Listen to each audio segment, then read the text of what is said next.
Mike Gibson, Julia Grapsa, coming to you here live with Access Points.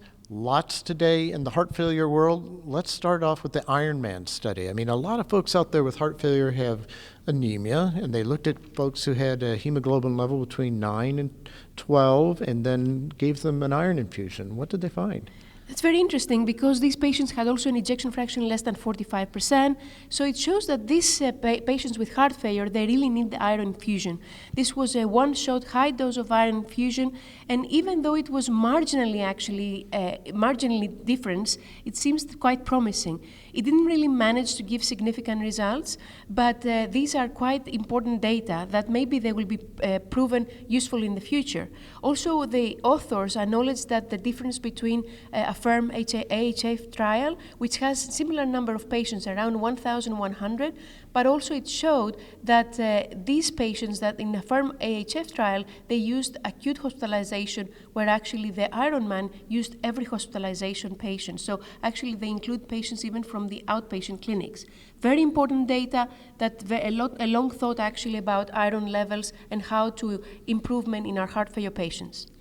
Another big one was Transform. A lot of people think torsemide is superior to furosemide. They compared them, no difference. It was proven actually that these people maybe are wrong. So, torsemide is a nice medication, but this study was a negative study. The authors emphasize that it's a pragmatic study, like a real-world study, because the physicians actually could choose the dose of the medication. They treated the patient according to the guidelines, of course, but they could change the medication according to their own opinion. So this study has decent limitations. For example, we don't know the adherence to the medication. We don't know how the dose changed because it's a real-world study, but important results and well done to the authors for this study. And the other diuretic trial was DCP? Exactly. So DCP employs chlorthalidone versus hydrochlorothiazide, and it was studied in a veteran hospital, so almost 13,000 patients randomized. So it's very interesting because it shows, again, it's a negative study, no statistical difference between the two medications, and also chlorthalidone was responsible for a lot of events of hypokalemia. Yeah.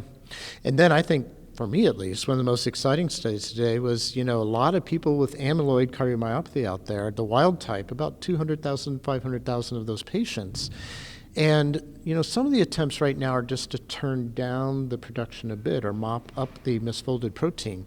But these investigators did CRISPR-Cas9 editing of the genes and turned down amyloid production by 90%, all the way through 6 months. We have to look at the clinical outcomes. But seeing that kind of reduction with genetic editing is very exciting. Very impressive results. I mean, that's one way to clinical progress, one step to treating our patients. Thanks for joining us today, Julia. Thanks to all of you for joining us here with Access Points.